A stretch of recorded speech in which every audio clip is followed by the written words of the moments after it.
This is the Navigating Adult ADHD podcast, here to help you navigate and thrive with ADHD in adulthood. I'm your host, Zena, and I was diagnosed at age 36. As with many ADHDers, I have a rebellious and nonconformist style, and that means that there will likely be swearing in the coming episode. Please be mindful of any little people. Hello, my beautiful friends. And first of all, depending on when you're listening to this, it is being released basically Christmas Day of 2023. I might actually put it out Boxing Day. But all of that to say Merry Christmas and Happy Holidays. And if you're listening to this in June, never mind.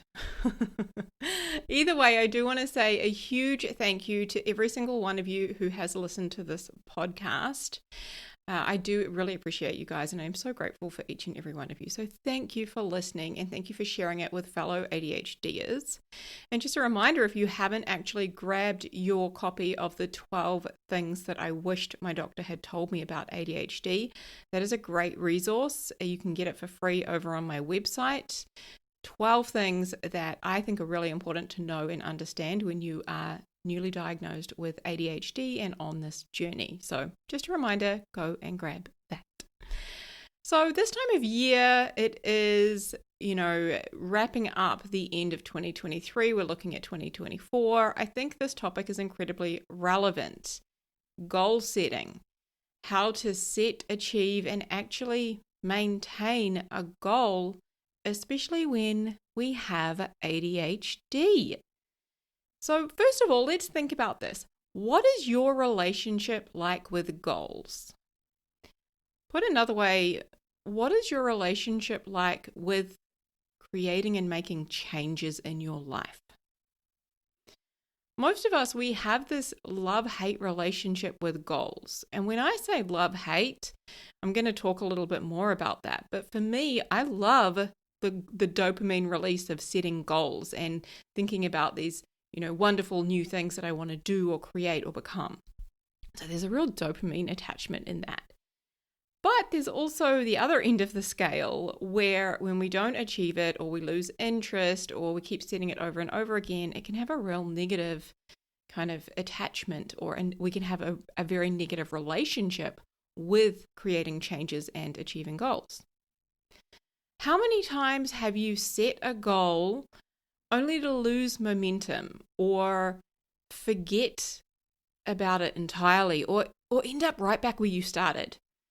Now, if you're anything like me, maybe it's too many times to count.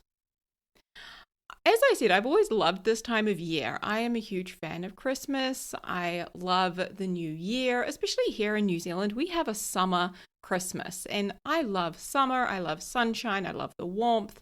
So I enjoy this time of year. I love decorating the house and seeing the little people and their faces light up with all the joy that Christmas brings. But it kind of brings about this, sense of what's possible, I think, this time of year. What's possible? What changes could we make? What new things could we do in 2024? There's a lot of possibility, and I love that feeling of possibility. But for most of my life, I will, set all of these goals and get a new notebook. This is how I did it. I would get a new notebook and I would write a big list of New Year's resolutions on the front page. Okay. And then by about mid-February, maybe even early February, the high of the dopamine had worn off and I would be right back where I was, doing the same stuff, having not maintained any changes, not really made any progress. Now, studies show that 80% of people have given up on their New Year's resolutions by mid-February. Isn't that a wild number? And based on my own experience, I'm surprised the number's not higher, if I'm completely honest. Now, as I've said, us ADHDers, we get a dopamine high from setting a goal and imagining what life will be like when we actually achieve it. That is very pleasurable and joyful for our brain. Then, often there's some initial excitement and novelty when we start taking action towards the goal. Now, I always see this with a planner. Like, over the years, and I've stopped doing this now, but over the years I would buy like a new planner or, a new system that I would use. And there's a real novelty and excitement in using that the first few times, but then that novelty wears off and the action slowly starts to stop. Okay, because we're not really getting the same dopamine anymore.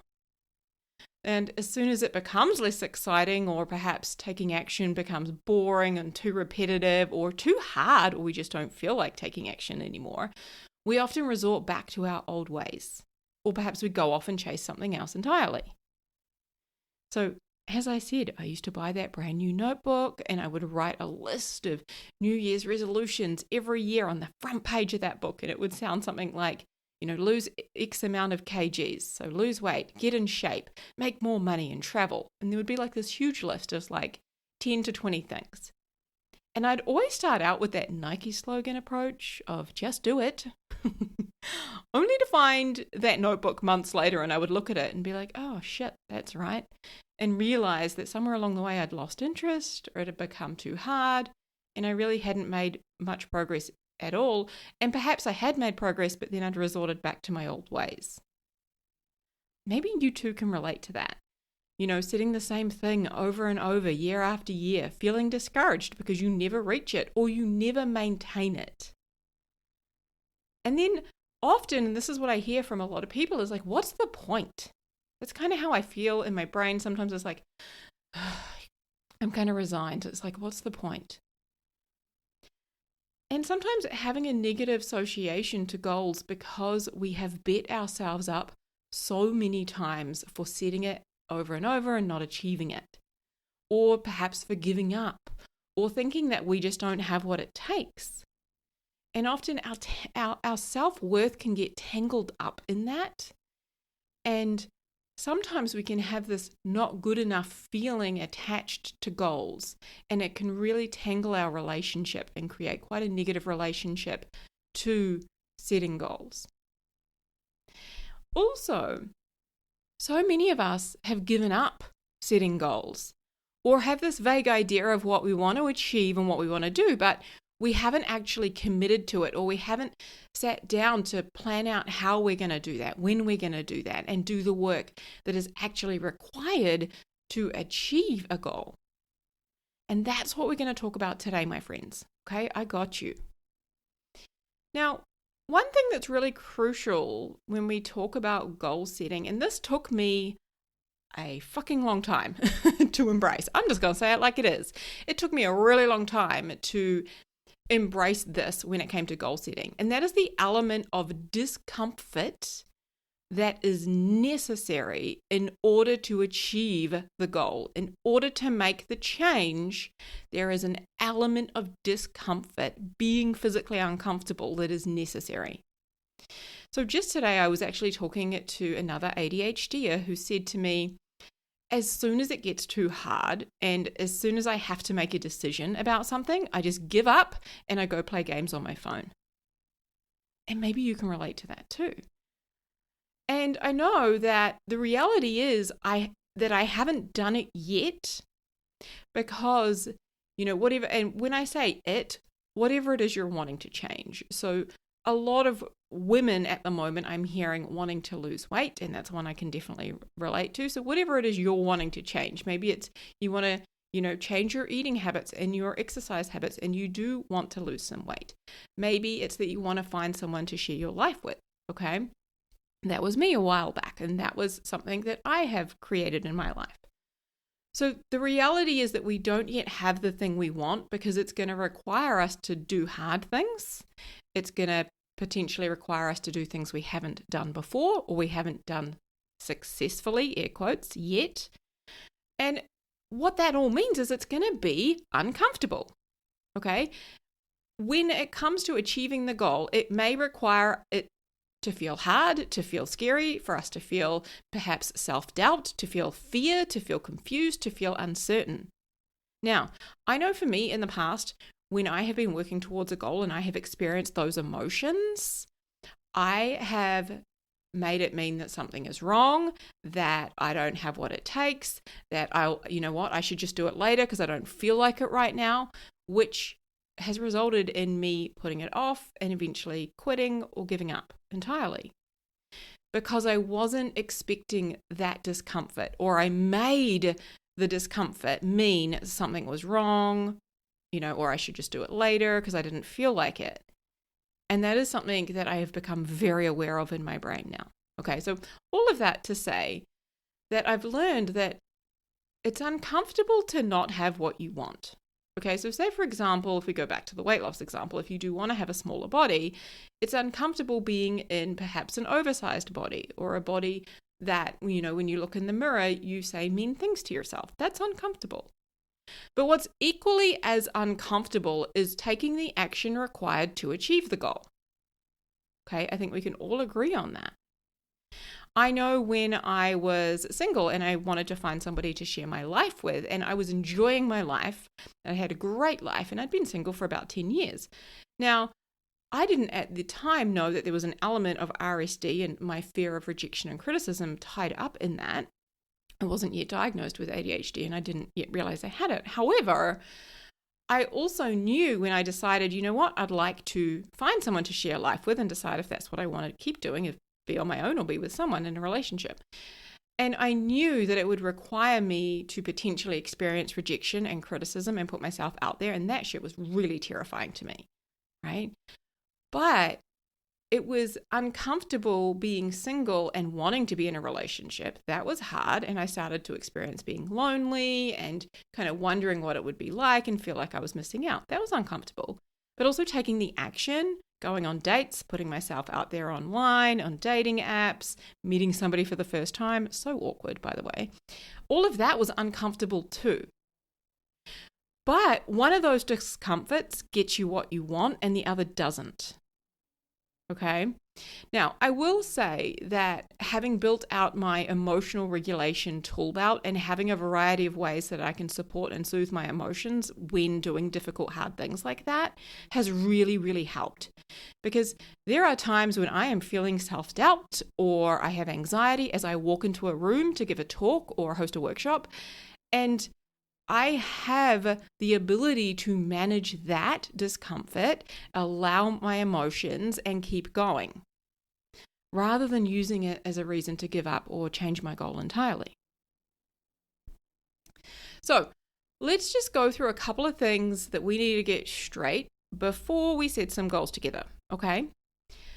First of all, goals are never punishments, okay? The only reason to set a goal is to know that we are heading in the direction that we want to go. Okay, if we want to make changes in our life, we need to be clear about which way we're heading. And I'm going to talk about that a bit more in a moment. But there are going to be failures and fuck ups along the way, right? It's called a fuck up because you automatically level up, by the way. We'll talk about that in another episode. But we will fail, we will fuck up, and that's great because all of that is information about what works and what doesn't work so that we can help, firm up the correct direction that we need to keep going in, all right? All of that is great because we're human. It's going to happen. It's perfect. We can use that information and help ourselves to keep moving towards the goal, okay? Goals are also not something to be afraid of, and I see this one a bit. The only reason this happens is because of what we make it mean about ourselves if we don't hit the goal. Right? I'm a failure. I'm a fuck up. I don't have what it takes. I'm not good enough. All of that shit, that story, that mean stuff that we say to ourselves if we don't hit the goal. No. Goals are not a measurement of our self-worth. Okay? It's just information that we gather along the way. Now, another thing that I have learned the hard way time and time again, and I don't do this now, but I did for many years, trust me, is setting like 30 goals at once. So I'd get my notebook and write down a huge list of goals. Setting 30 goals at once and thinking that everything needs to go from here to perfect in usually a very narrow window of time, right? Our inability to calculate time, I can't think of the word, it has escaped me. Oh my God. But our challenges with time and, our perception of time can lead to us thinking that we can do 30 things in like 2 months, trust me, I've done this so many times. But my point is that setting that many goals and trying to divide our attention in so many different places, it's like we don't just have one destination on a map. It's like we've got 30. And that is very hard to manage and navigate and do all at once. Okay. So instead, our goals should be thoughtful and focused, meaning I would recommend anywhere between 1 up to 4, 5 max, but I try and stick to around 3. Okay. And then what we want to realize is that when we set out to change who we are, which is part of this, is change our identity and who we are in the process and become the person who has achieved that goal, that actually has a ripple effect throughout our lives. Okay, so when we achieve our goal and when we, change who we are in the process, that has a positive ripple effect throughout many different areas of our life. So what that means is some of the smaller goals that you might write on that list may actually be a part of that ripple effect. Okay, but dividing your attention in 30 different ways is not going to make any of it happen faster. Okay, we got enough attention, divides going on in our brains. We don't need to add more by trying to put way too many goals on our list. Okay. Now, I'm going to share a quick story with you because it's really relevant to the way I want to teach goal setting. Okay. When I was in Australia recently, I went to this huge mall in Cairns. Okay. So tropical North Queensland, Cairns. And I was wandering around by myself and I found this huge mall and I wanted to find this store that I had found earlier in the year when I was in the Gold Coast, and it was a store, I think it was called Suzanne. Anyway, it's one that we don't have here in New Zealand. And when I was in Australia, I'd bought 2 beautiful, brightly colored jumpers in this store. And so I went to Cairns and I was like, great, there's a mall. I want to see if they've got this store because I really want to have a look in there. Now, this mall, I walked in. It was 2 stories. Okay, I walked into the ground floor. Now, there was shops as far as I could see to my left. There were also shops as far as I could see to my right. Then in front of me, there were escalators that went upstairs and a bunch of shops upstairs as far as I could see. And past those escalators on the bottom level, there were more shops for maybe another 150, 200 meters. Okay. There were shops friggin' everywhere. This place looked huge. Now, I knew the name of the shop. Okay, so I knew where I wanted to go. I knew which entrance I had come in and where I was currently standing. But what I didn't know was where that shop was in the mall or how to get there. So what I did is I went and found one of those mall maps. Okay, so you picture one of those big mall maps and they've got the "you are here," like they've got like a little, symbol that says "you are here" on the map. Okay, then I looked in the store directory, found the one I wanted, and I figured out where it was on the map. So that was kind of my destination on the map. So what I did was I looked at the quickest route to get there, and I started heading in that direction. Okay, now, along the way, I got distracted. Of course I did. There were so many cool shops. I got distracted, and I went in the odd shop, and then I came back out, but I kept heading in that general direction for the store, Suzanne's, that I wanted to visit. Now, eventually, I found another mall map, and when I looked at that mall map, I could see, oh shit, I've actually missed my turn off. So I need to backtrack. I need to go back a slightly different way, and then off to that one side, and eventually I made it to the store. Okay, hooray. I brought a gorgeous purple blazer on sale. It was only $30, and it's stunning, and I've never seen anything like it here in New Zealand, which really excites me. And I enjoyed browsing all of their brightly colored, beautiful clothes. Okay, huge dopamine in that. Loved it. So, what does that have to do with goals? Good question. In order to achieve your goal, you need to know what done looks like. Okay? Firstly, you need to know where you're starting, okay? Where we are on the map, but we also need to know where we're going, okay? And where our destination is on that map. Now, many ADHDers can struggle with, what does done look like? Paint done is such a great question for us to ask our employer when we're confused. Can you paint done for me so I know what to do, right? So we need to be clear about how we will know we've achieved the goal and we have made it, okay? As I said, ADHDers can have a difficult time taking action and making progress when we don't know what the outcome should look like. I heard a great example of this the other day from a mum with a child in school who struggled to get ready for school every day. And when they were able to identify that this was a challenge with his ADHD, what they did is they took a photo of him in his uniform and another photo with his school bag and the items that went in the bag. And then every day, what he had to do was he had to look at his photos of done. He put on his uniform, that was done. And then he put his items in his school bag, and that was done. When he was visually able to see what done was look like, he was able to recreate that day after day. He just needed that visual cue. He needed to know the destination that he was heading for. Okay? Now, this also illustrates the importance of having goals. Because when we don't know where we are heading or what we're aiming for, what we want to achieve or change, we end up going in circles, changing nothing, going nowhere, living the same day over and over and not creating the life that we want to live, the life that we want to live, because we're not being deliberate about it. Okay? And perhaps we don't even know what it looks like. We need to articulate that. So, another really important thing with goals is to choose a goal that scares you, but not one that terrifies you. The way I like to demonstrate this is I will use my whiteboard in coaching and teaching sessions, and I will draw a circle. Okay, so I'll draw a small circle on a piece of paper, and I'll write CZ in that circle, and the CZ stands for comfort zone. Okay, that is your comfort zone. That little circle on a piece of paper is your comfort zone. Then I will draw a bigger circle outside of that one, and I will write GZ for growth zone. Okay, then I will do another circle outside of that, and I will write TZ, and that is your scared shitless, or in this case, terrified zone.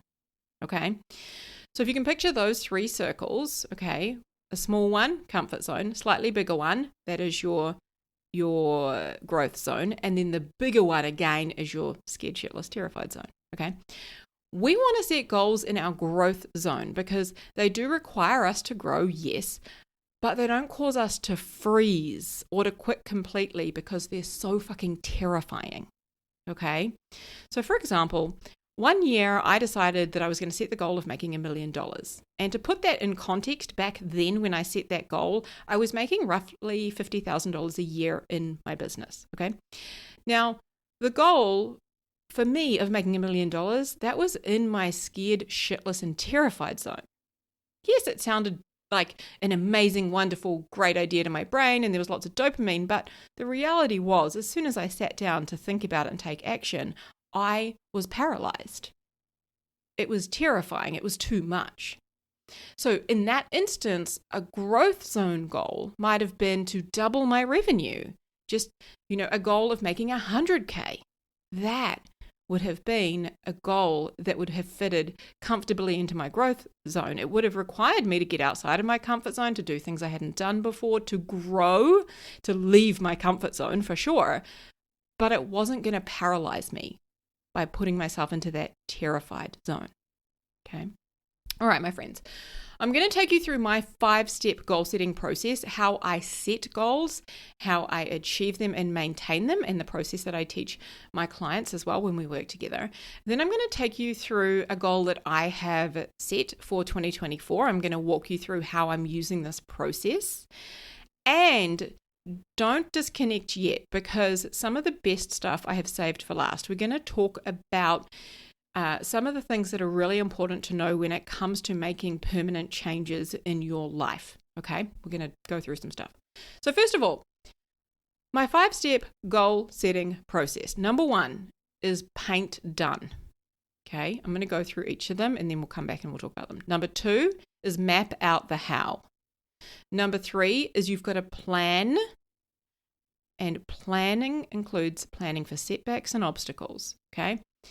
Number 4 is embody your new identity. And number 5 is checking in often. This is the evaluation, the making alterations to the plan, and the celebrating. Okay. So starting at the top, number 1, paint done. A great question I like to ask is, how will you know when you have achieved this goal?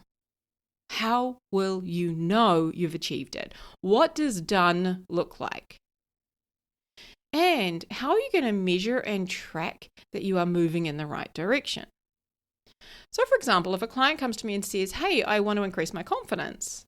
Okay, great. What does done look like? How are you going to know that you've increased your confidence? Paint that picture for me. What will be different in your life?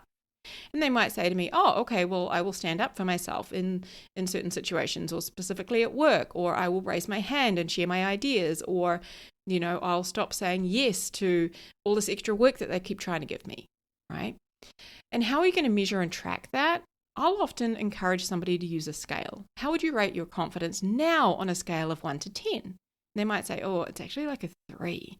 I'll be like, great, tell me why, and let's capture that, okay? And what's it going to look like when it's at that 10 out of 10? What's the difference between where you are now and then, right? So there, we're painting done. Number 2 is map the how, right? This is the part where you map out how you will achieve the goal, okay? So back to that mall map that I referred you guys to when I was in Cairns and I was trying to find that shop. How are you going to go from where you are now to your destination on that map? Okay. Now, you don't necessarily need to know exactly how, but you need to come up with some ideas. If you did know how, what could it be? Or where could you start?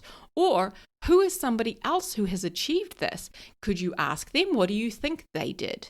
Right? There is Google, ChatGPT. I guarantee you can get answers for anything online these days. How is not the problem. Okay. Come up with even a rough plan, a rough draft. Draw your map of how you will achieve this. Now, here's a very important point. You have to include dopamine, joy, and fun. Don't make this plan fucking horrible.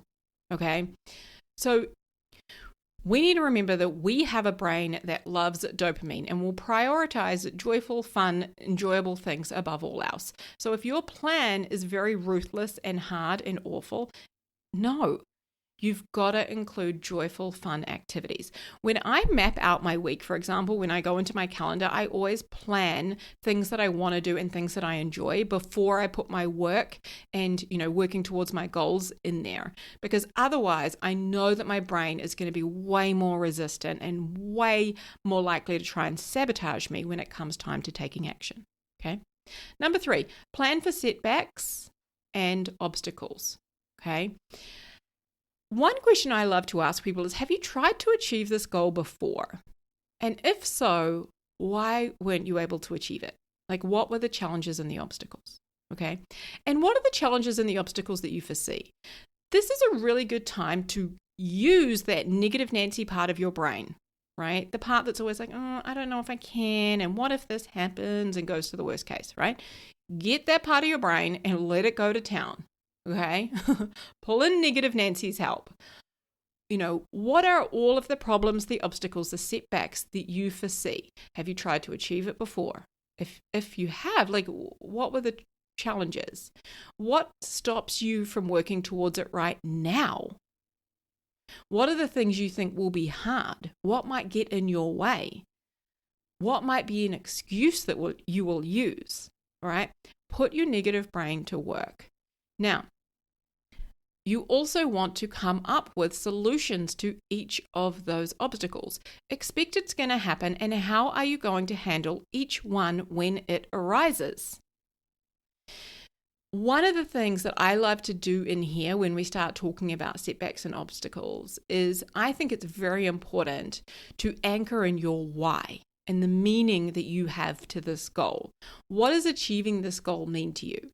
Because this is going to be a very useful thing to refer to, because one of the obstacles you're going to face is your brain's like, I don't feel like it. I don't want to. I actually want to go do something else instead. That's going to be an obstacle that's going to happen. But when we have such a strong why, and not just one reason, I'm talking multiple reasons of what this goal and achieving this goal and making this change in our life, what that means to us. When we have such a strong anchor and attachment to that, we can do things even when we don't feel like it, when we don't want to, okay? It makes taking action towards the goal when we're experiencing that cognitive dissonance, like the discomfort, let's say, it makes taking that action much easier. One question I love to ask myself is, what is the ripple effect of me achieving this goal?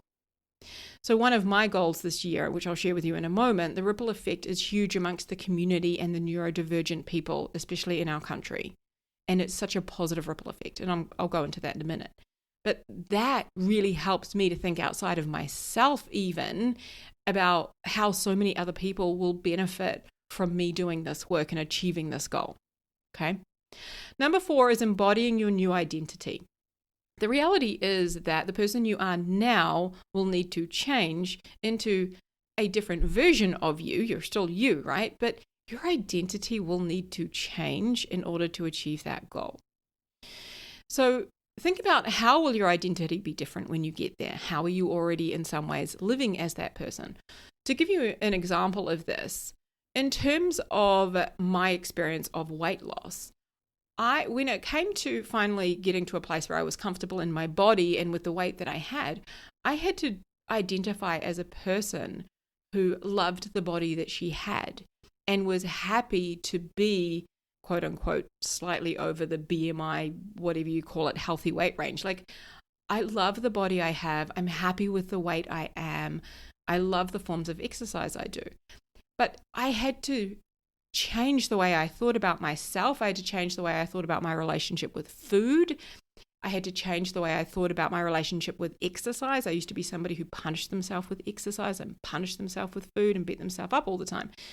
In order to achieve the goal that I had with regards to my body, I had to change my relationship and the way I identified with food and exercise and diet and all of that. Okay? So it's about the identity that you need to embody to become the person who has that thing.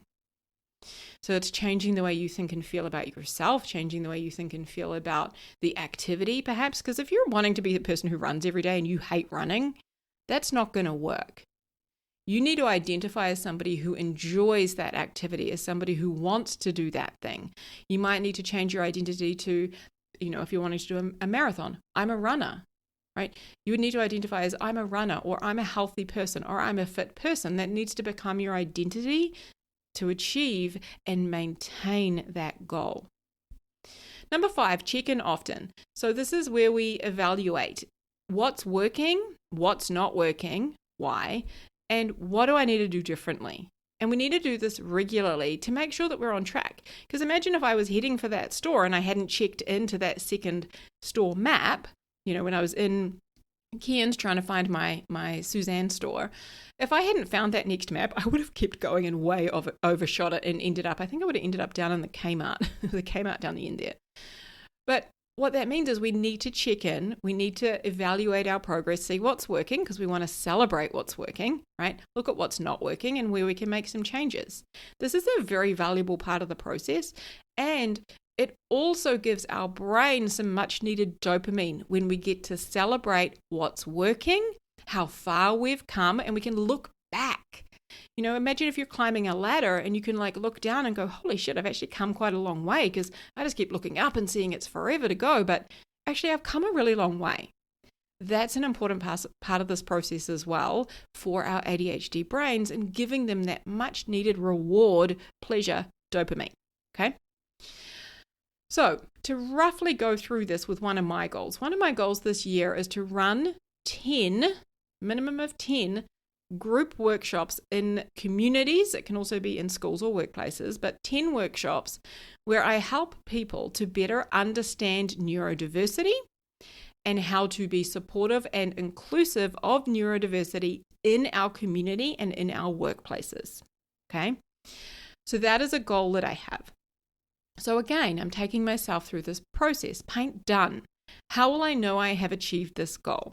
I will have held 10 workshops and I will have run this process that I have. I think for me, it's pretty clear to see what done looks like in this. Okay. And also I will be feeling really good about the impact that I'm having in the neurodiverse community, and, being able to support people better and share what I know and share what I think is really important out in the world, right? So I can paint done for that pretty well. Map out the how, okay? So for my goal, how am I going to achieve this? So I have written a huge list, and I haven't yet taken it to my calendar because my wall planner I put it up yesterday. It fell off the wall already, but one of my tasks between now and the new year is to map it all out on the calendar. But I've started by like doing a brain dump of all of the things that I think I could do in order to achieve this. So, for example, at Toastmasters, I have a few contacts of people in the community, one who is a head of a school, people in corporate workplaces, and I'm going to speak to them because they've already indicated some interest about me coming in and running it in these environments. So I'm going to approach them first. Then I've got a list of other businesses that I can approach. Then I'm also going to look at doing social media and sharing it on social media. I need to update my website. I've gone through and made a list of all of the different hows, all of the different ways that I can get to the destination. And I won't necessarily use all of them, but I'm going to go through and kind of put them into some logical kind of an order as to what I think is going to create the outcome I want the quickest, and I'll start with that. Okay. Then planning for the setbacks and the obstacles. I know for me that I am going to be scared. I'm going to be scared when I run the first one because I haven't run one of these first. I'm going to do a pilot, which will be a free one first. But I'm going to be scared. I'm going to be anxious. I'm going to try and perfect it. I am going to overthink it. And I may try and even talk myself out of it, right? So those are all things that I have written on my list of obstacles, and then I'm going to go through and I'm going to have a plan for each and every one.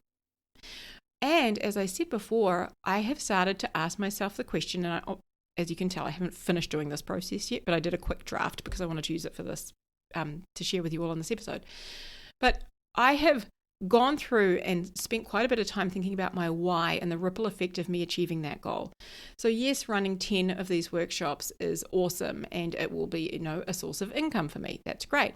But also it's going to help me to spread the word amongst our workplaces and our communities of what it's like to live with neurodivergence and what that looks like. Because so many people have this singular vision of what it is like, young boys at school only have ADHD, or people with, autism are weird and different or highly intelligent and, singular focused. Like there's these strong associations, that I want to break that up, and I want to get in there and encourage people to think differently. And I want to tell them that there's so much more to neurodivergence than just ADHD and autism. But yes, let's talk about those, and let's talk about the realities of what it's like to live with those and how these things are so useful in a workplace and how we can actually better help our people with neurodivergence in the community and in the workplace so that we can all ultimately thrive, right? So I could talk about this for ages because I'm super passionate, but looking at the ripple effect of me achieving that and what it means for our neurodiverse people, but also our neurotypical people, our communities as a whole, our workplaces, everything. Okay. When I think about embodying the new identity, how will my identity be different when I have run, so when I go straight to done, right? When I've run these 10 workshops, how will my identity be different? And how am I already in some ways living that? Well, I can see how I'm in some ways already living that. I am, coaching and working with a lot of people, all the people I work with now who have neurodivergence, and more so specifically ADHD. But I will be having more of a ripple effect in their families, in their communities, in their workplaces. How will my identity be different? So the way I think about myself isn't just that I will be a coach. It is I am a coach and a facilitator. I am a person who hosts workshops for neurodivergence. I've already started to introduce myself. I met a couple of new people last week and I started to tell them about this and introduce myself as a person who already does that. So that is part of me embodying the new identity. In terms of the checking in often, so I have put in my calendar at the beginning of every month, I think it's the first Monday of every month at 10 a.m. I've put it in my calendar that I'm going to be checking in on my 3 goals for the year. I've already created a spreadsheet so that I can track things and see what's working, what's not working. I have a process I take myself through where I ask various questions, I get information, make changes to the plan, and also I get to acknowledge and celebrate how far I've come. Right? So when I do that first workshop, I'll be sure as shit celebrating that, right? But making sure that I'm checking in often, I've already put that into my plan, okay? All right. So that's the 5-step process. But let's talk about making changes in our life permanently and maintaining our goals. Here are a few things that are very important to know. Change is not something you wish for or hope for, okay? That's the whole Nike slogan, just do it. If that worked, we would all be in a very different place, okay?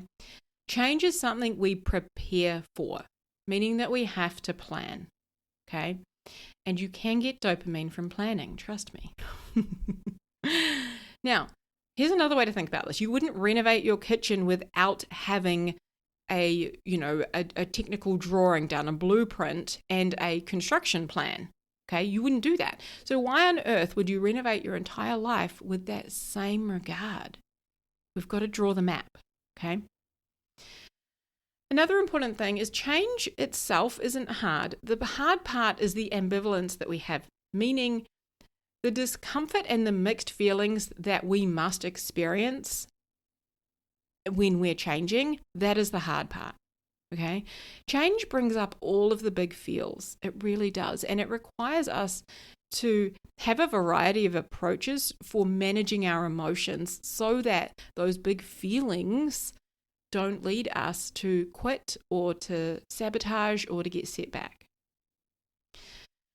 Also, you can't change what you're doing without changing who you are being. Okay, that's the identity piece.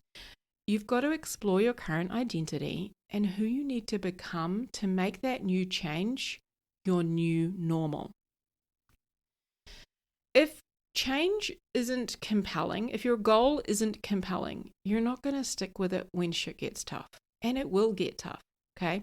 Research shows that the action phase of change often takes 6 months of intentional and deliberate effort in order to maintain. So as I said, it's very important that we create a compelling and powerful why, and we look at the ripple effect in our families, in our communities, in our workplaces of us achieving that goal.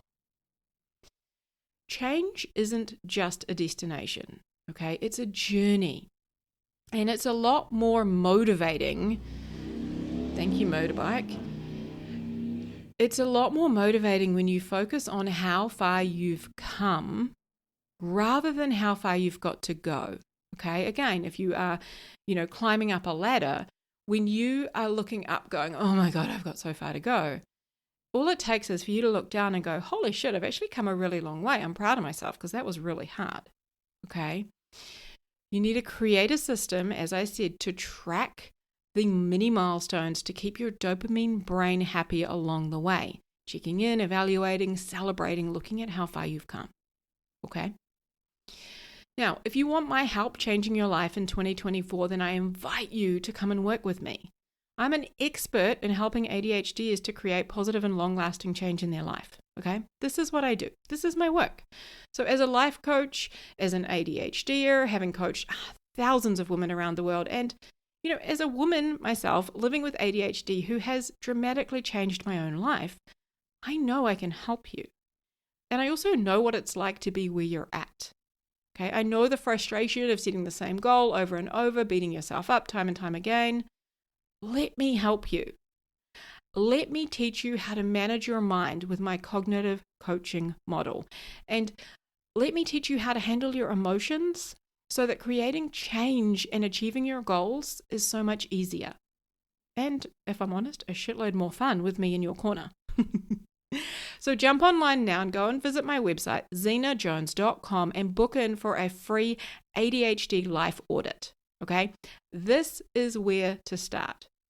We'll talk about your goals, we'll talk about the changes you want to make, and how we can work together to achieve that.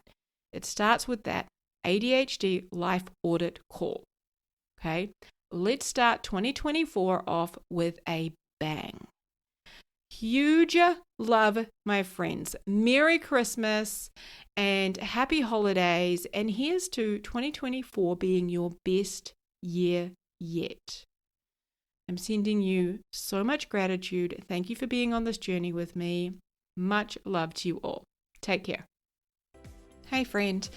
I know exactly what it's like to feel frustrated and confused with your ADHD and to wish that you could better understand what the hell is going on in your brain. And that's exactly why I created my coaching program, Thriving with ADHD. Inside Thriving with ADHD, you learn a step-by-step process to set and finally achieve your goals, to understand yourself and your ADHD. It's where you learn to feel better and manage your emotions and create systems and processes that work for you with your ADHD brain. This is designed for you to learn how to thrive with ADHD so you can create the life that you were meant to live. Visit zenajones.com/ADHD to learn more and book a consultation.